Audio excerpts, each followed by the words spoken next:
And welcome once again to another episode of Stu Him Productions presents J&M Solve the World.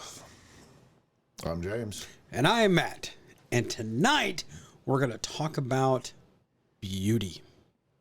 Or the perception of by the individual. Yes, because beauty is in the eye of the beholder. That was a metal album, wasn't it? Single by Metallica. That's it. Off of Justice. Yep. Eye of the beholder. So the way that I look at beauty, and this is my opinion, I could be wrong, but 100+ years of automakers would say differently. Okay. The female body is the most beautiful thing in the world. I would concur with that. Yeah. Every vehicle is modeled after a woman. And every time they want to sell you something, whether it's a vehicle or shaving cream or Liquor, guess what they got? Beautiful ladies. sex sells, James. Yes, it Sex does. sells. They even have some hot guys trying to sell some shit too for the ladies. Maybe that's why our podcast isn't selling, is because we're not sexy. That could be it. Maybe we need to get some models in here. Yeah, but then everybody's going to pay attention to them and not to the guys talking. Hey, as long as they're listening. Well, but then the They models can are just stand there and look good. that'll do us good for YouTube, but not necessarily Spotify. Well, you could watch Spotify too. Are videos on Spotify? Yeah. I know the podcasts are. I don't know if the videos themselves are. You can watch the video or just listen to it, like just like I do Rogan. I'm sitting there like going, what's he showing on there? Oh, okay. Nope, go back to listen now. Yeah, because I'm at work and I can't just sit there and listen to a 3-hour podcast, but watch a 3-hour podcast. Yeah. But I can listen to it. Yeah. So for me, of course, like I've said, the female body is the most beautiful thing in the world. Yep.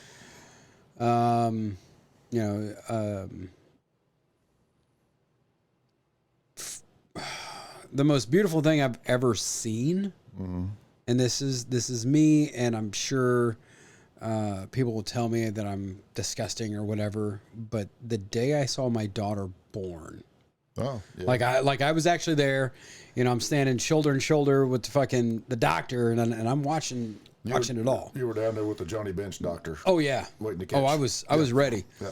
And as soon as I saw my daughter take her first breath of air, waterworks hit. I'm down on a knee. I'm crying like a little schoolgirl, and I'm just fucking just.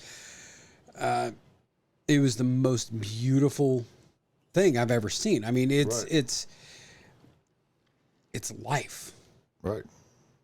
And You didn't mind all the blood and the gore and everything else that came with it. You didn't even see that. Didn't even notice it. no. Yeah. I didn't ask to cut the umbilical cord or anything like that. I like Bob Goldthwait said, they said, do you want to cut the cord? And he's like, you got to knock $200 off the bill? And that goes along with Aren't you the professional? going to a concert and having somebody have the crowd sing majority of the song. It's like, hey fucker, I'm paying you to do this so I can enjoy it. I'm paying a doctor to deliver this baby. I'm not singing on your album, so sing the song for me. Unless you're Vince Neil, he might have to take a breath. Sorry, Vince. Not really. Not really. And maybe that'll get us. It'll get to Vince, and he'll say something, and that'll kick our fucking channel up. Maybe that'd be great. Vince Neil hates J&M. What the fuck? Hell yeah.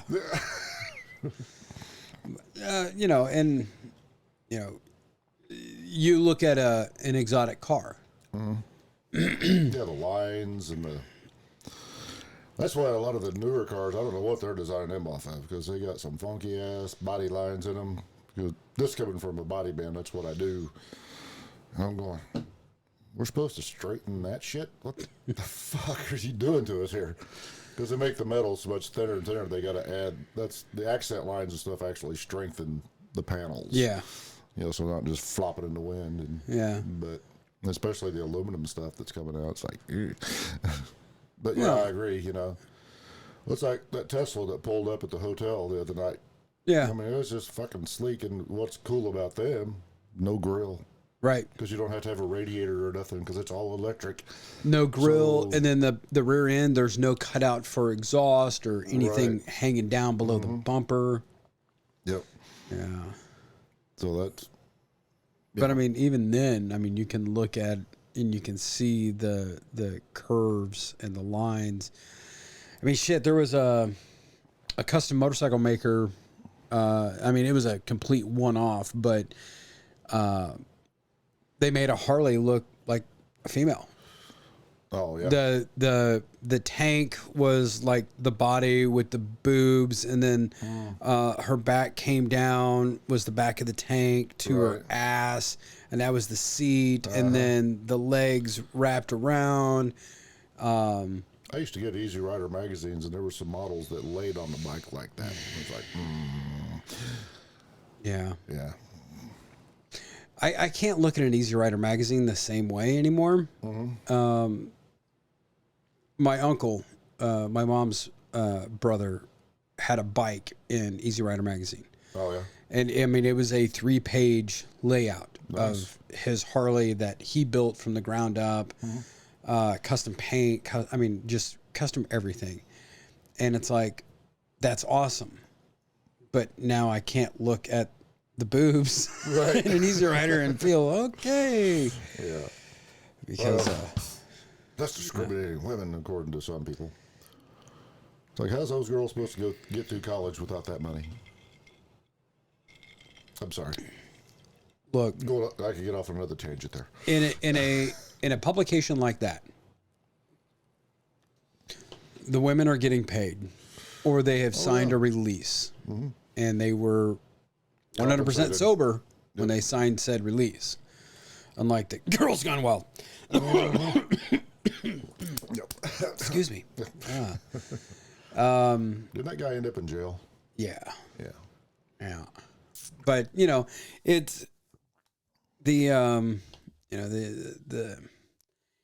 Easy Rider was by far the least offensive. Yeah.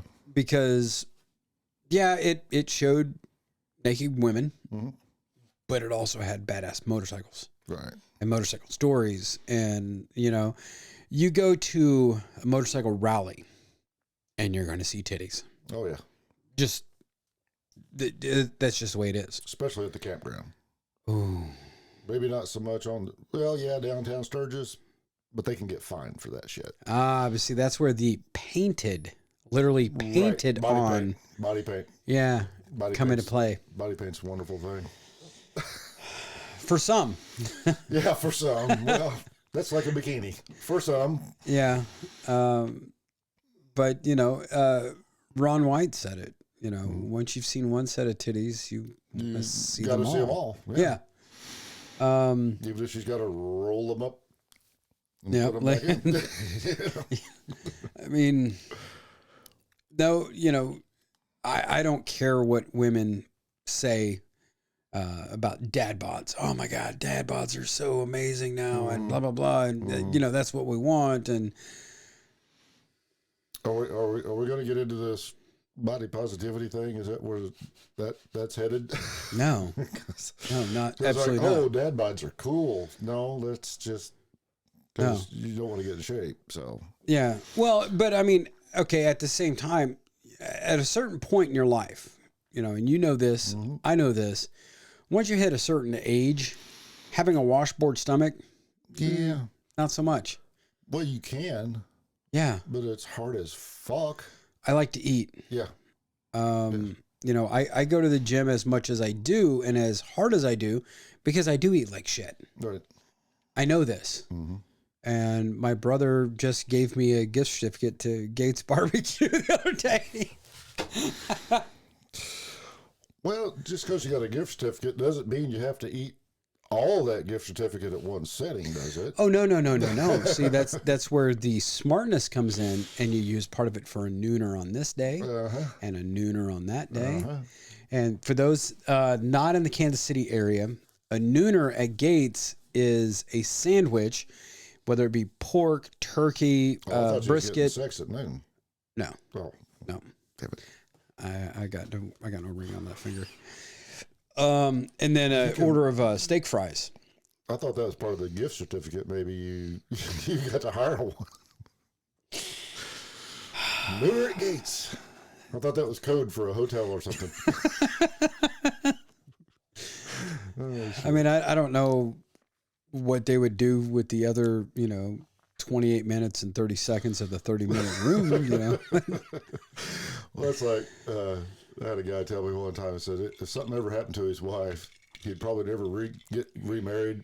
He would just rent when he needed to.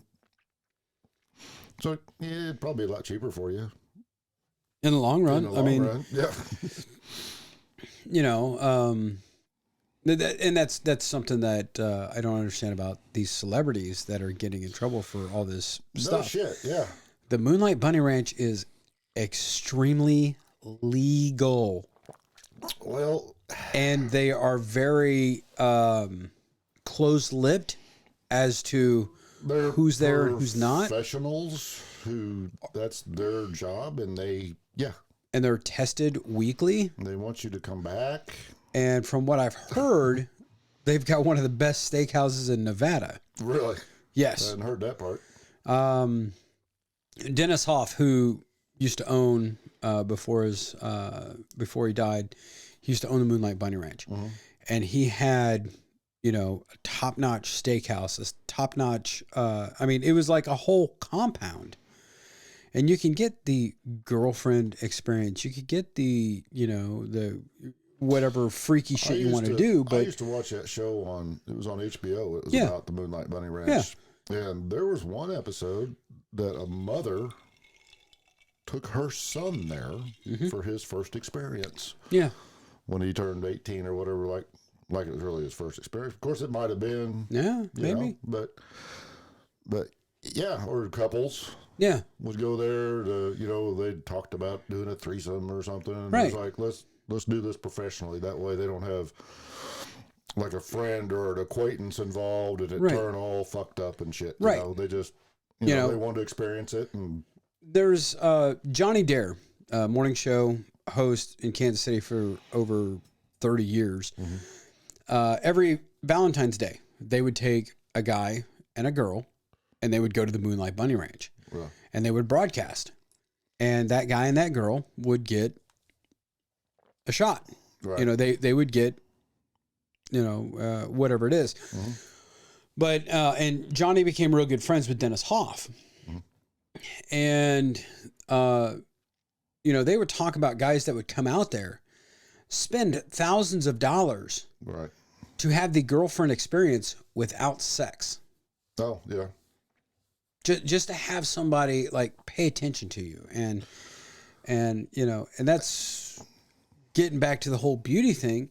That's what women have over a man. Right. And I don't know if you feel the same. I probably do. We've both been divorced. And after I got my first divorce, before that, I didn't really have that many female friends. Yeah. But after I got divorced, that was the part I missed the most, was just the conversation with a female. Right. And after I got my first divorce, I had more female friends than I had guy friends at the time. Yeah. Just because I enjoyed the company, you know, whether it was sex or not. It was just the company. It was, it was crazy. It's like, okay, well, I can tell this female friend of mine shit that I couldn't tell my guy friends. Right. Because they'd make fun of you. You know how guys are. Yeah. You know, you flip Or, quarters, you know, they don't understand, or they, Right. oh, I'm a man. I can't understand what you're talking about. I'm not going to understand what you're talking You about. know, if you tear up during a movie with your guy friends, they call you a pussy. Yeah. You know, the females, you said, I need to kiss you too, or whatever the fuck, you know. I'm not going to lie, and maybe it's just me because I'm just a big pussy, if you will.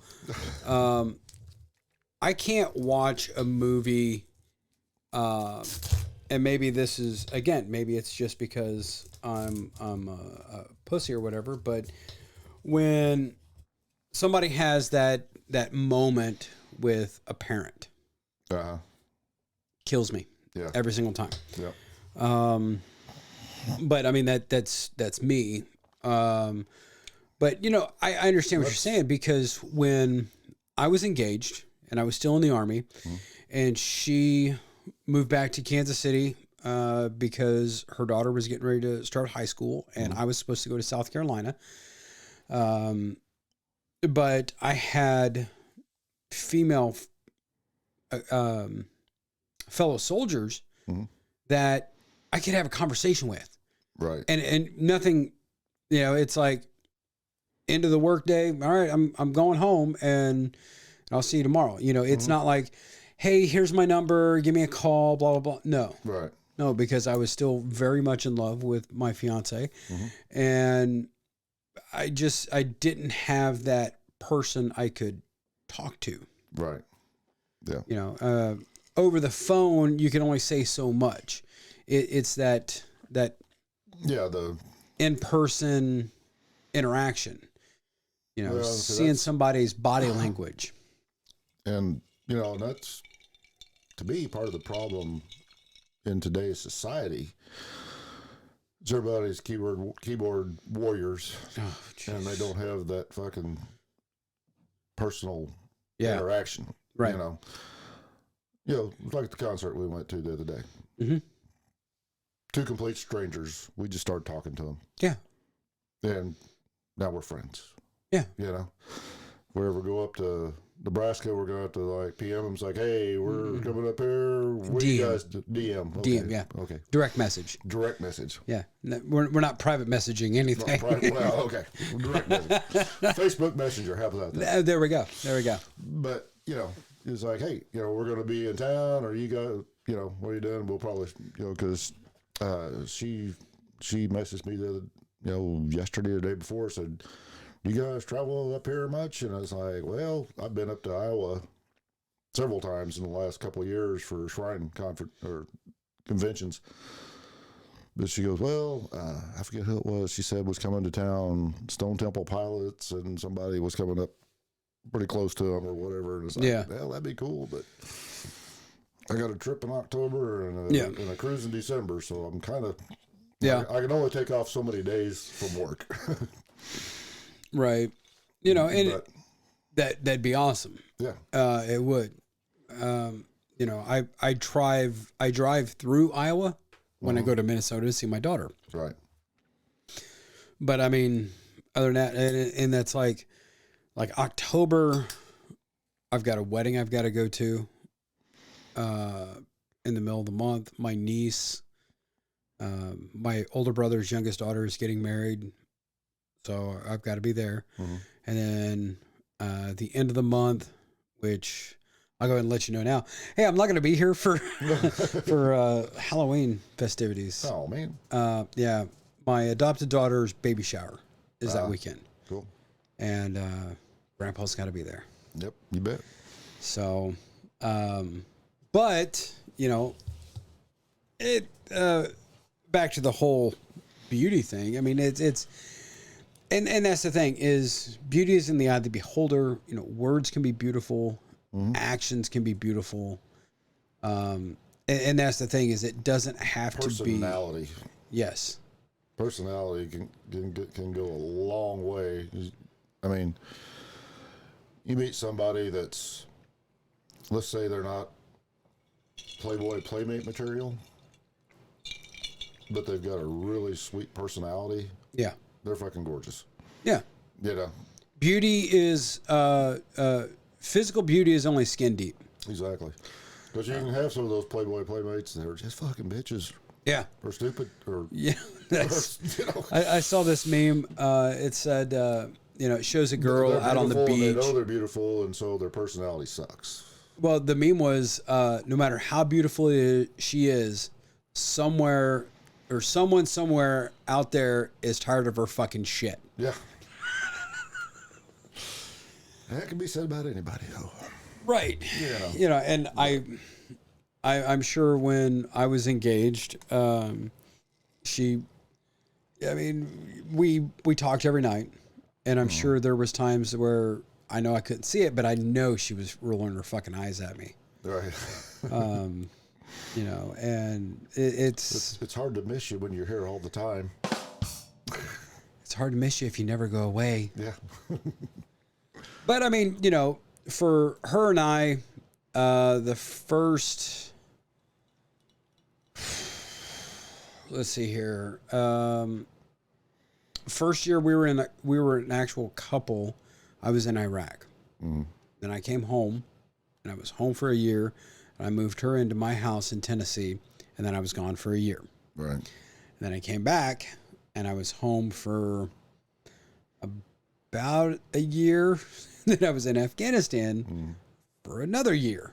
So, I mean, we didn't spend a lot of time together physically, but when we were physically together, I made the most of it as best as I could. Right. Some of my fondest memories are there, but, I digress. Yeah. That almost got to be too much time apart. Yeah. I mean, long distance relationship is a hard thing to keep going, like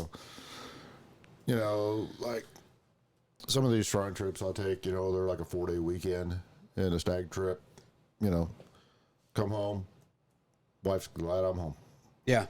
But then the last one we went on, it was a couple's trip and we went together. But we were glad to be home. We had a great fucking time. Mm-hmm. But, she's put up with me for, we've been together over 25 years. And in September, we'll be married 25 years. So shout out to my lovely wife, Ann. Thank you for putting up with my shit. And for the last couple of years of putting up with my shit, every couple of weekends or whatnot. But, and it's, there are certain things in this world that are just beautiful, artists, whether they work with oils or watercolors or pencils, spray paint, ink, whether that ink is out of a pen or a tattoo machine. Did I tell you about, I guess, Tony Atlas, the professional wrestler? Mm-hmm. He does dot portraits.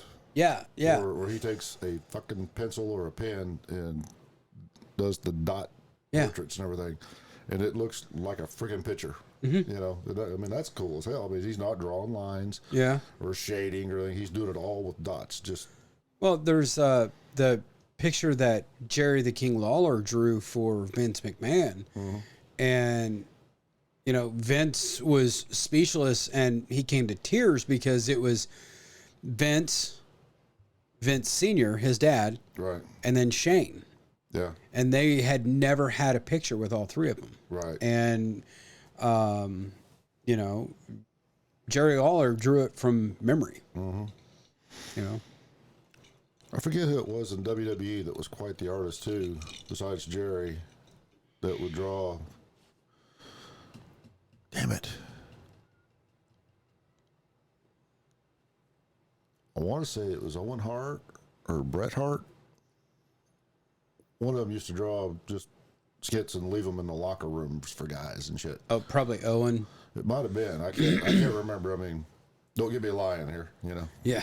We don't have young Jamie to look this shit up for us, but Yeah, and can't exactly use the Google machine because.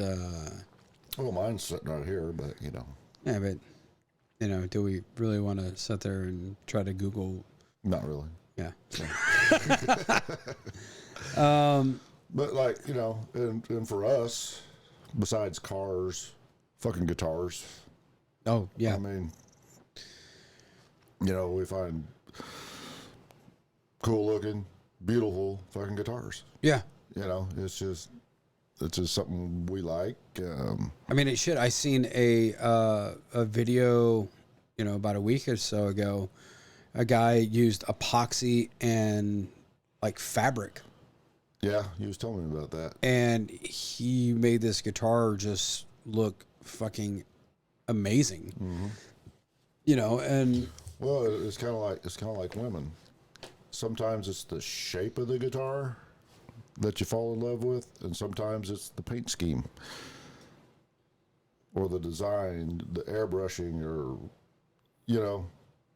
sometimes you just see a guitar that's got a certain shape that's different, and you're like going, that's fucking badass, that's cool. Yeah. And then other ones, when they use the natural wood shows through, and like the Jackson, you got me there. Yeah. I mean, that's just, you can find the beauty in all of that. Right. My Iceman Yeah. has that tobacco sunburst to it, and the wood grain plus really the shape of the Iceman, Yeah.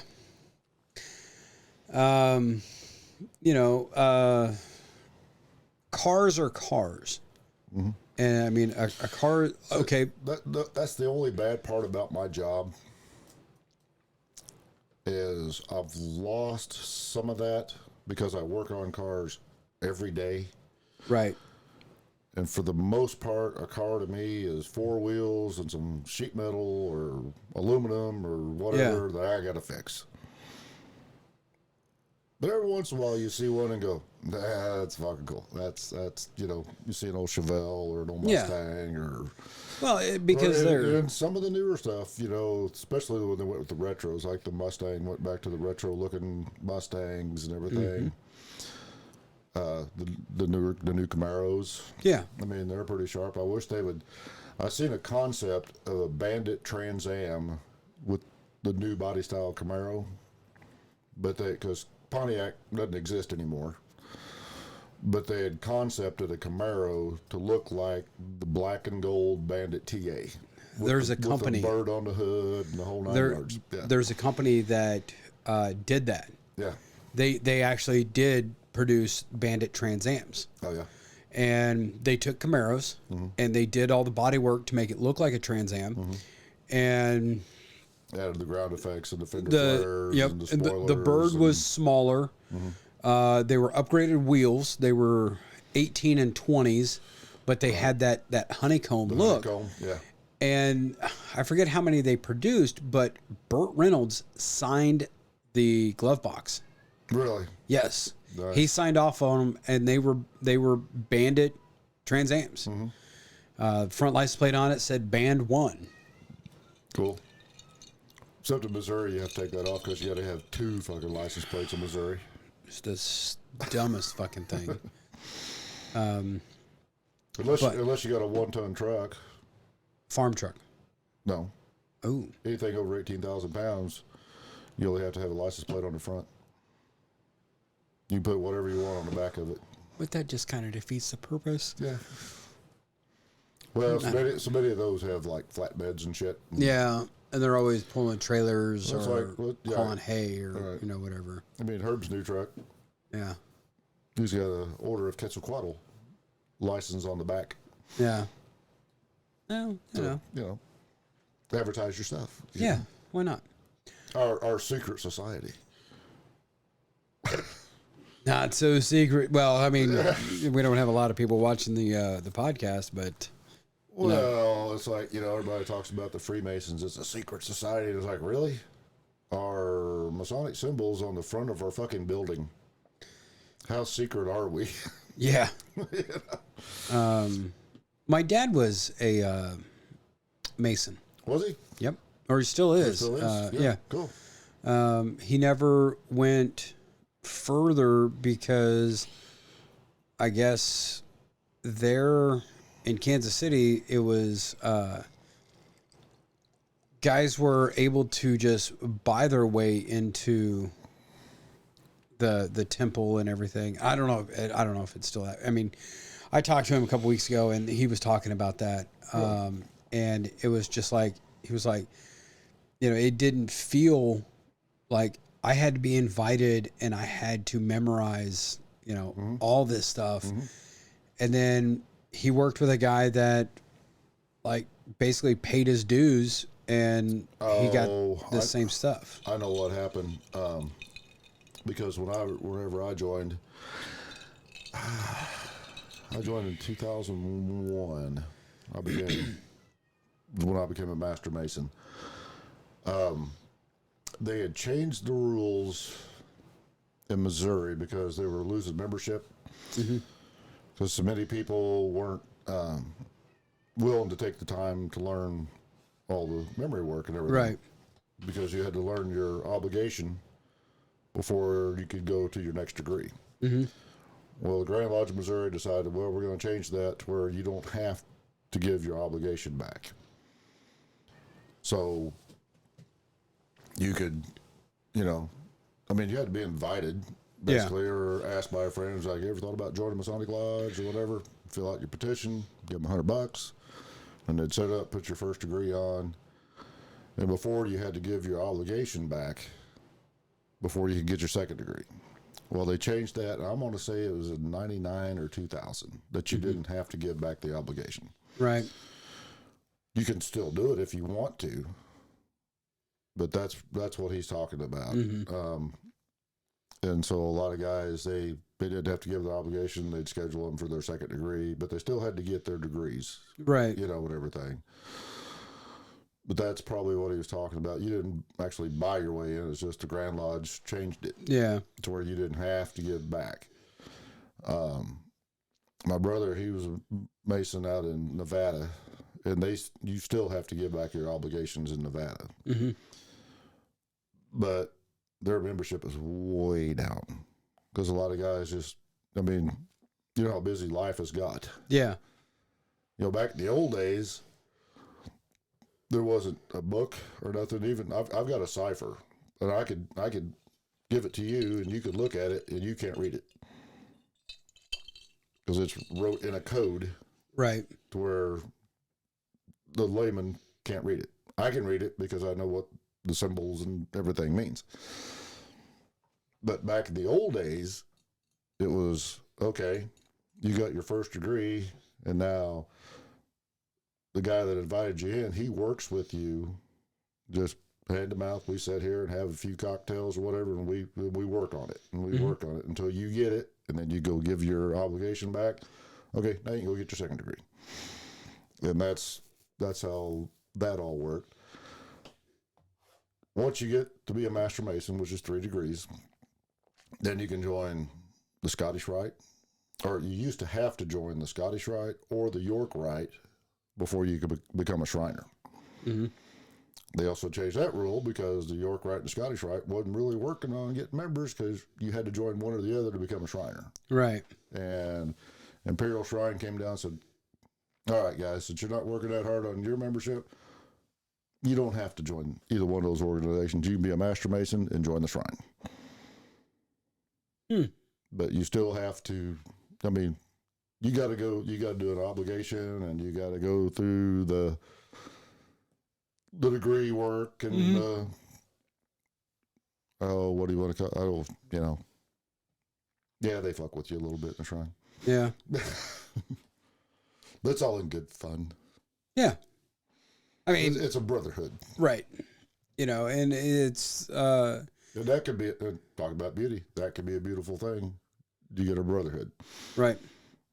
That's not hunted down by law enforcement. Mm-hmm. Like motorcycle clubs. That's still a brotherhood. Yes, it is. But if you're doing illegal shit, law enforcement's going to hunt you down. Well, no, even if you're not, if you're wearing a certain patch, you're still hunted. You know, you put that MC cube on your back, right? And not only are you hunted by law enforcement, but now you're scrutinized by your quote unquote peers. Mm-hmm. Whether you deserve that patch or not by your peer groups. Right. And, you know, you've got some that don't follow the rules, and you have some that do follow the rules. Right. Now, I'm not talking rules of law. Right. But you've got clubs that pop up that do not get permission to pop up, because every state, every area has a dominant club. Exactly. And it's one of the 3 big 1% clubs. And Google's your friend, and they'll tell you what those 3 clubs are, because I'm not going to talk about them. Back to the thing of beauty.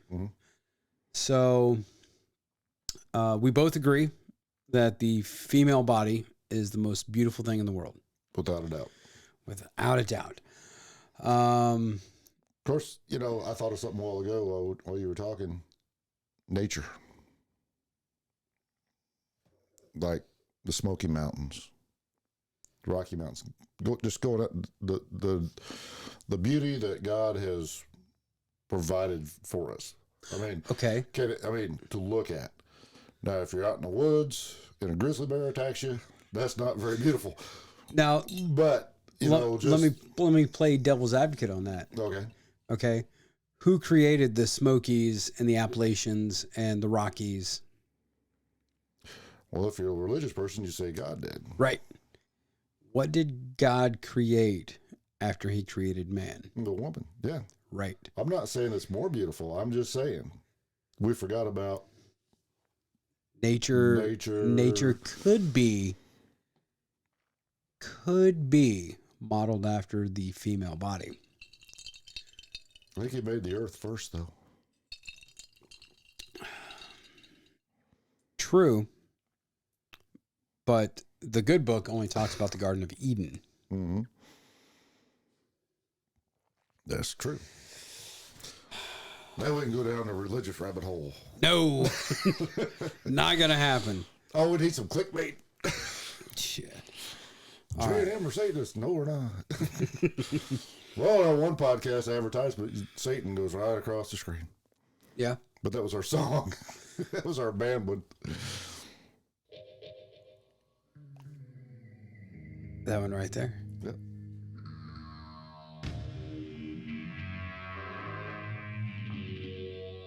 Okay, that's enough of that one.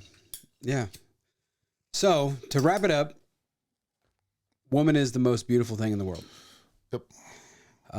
We didn't even get into blondes, brunettes, redheads. No, because everybody has their individual what they think is beautiful when it comes to a woman. Oh yeah. Color of the skin, color of their eyes, color of their hair. You know, I believe women in general are beautiful. I have my opinions, and my opinion with $1.50 will get you a cup of coffee anywhere in the United States. Probably not San Diego. A cup of coffee. Probably not San Diego. I'm not talking Starbucks or anything like. No, you go to a diner, you get a cup of coffee. It's going to be about $1.50. In San Diego? Yes. I figured it'd be $10 in San Diego. No. That's cigarettes and marijuana. Well, you get marijuana in San Diego for $10? I'm sure. What do you get? Like a leaf? It'll be tiny. Oh no, I've never bought weed in California. San Diego. All right. I'm sure there's a dispensary there that's. Oh, I guarantee, because California has legalized recreational. Yep. So. How many states have legalized recreational? I know it's California, Colorado, fucking Oregon's legalized everything. Arizona, Washington, Illinois.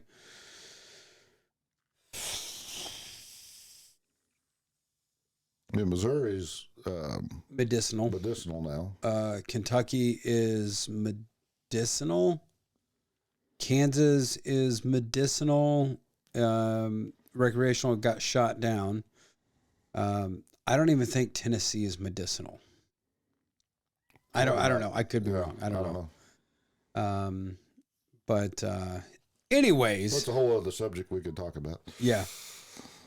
So you have just watched another episode of Stu Him Productions presents J&M Solve the World. I'm James. And I've been Matt. And until next time, keep one foot in the gutter and one fist in the gold. We'll see you.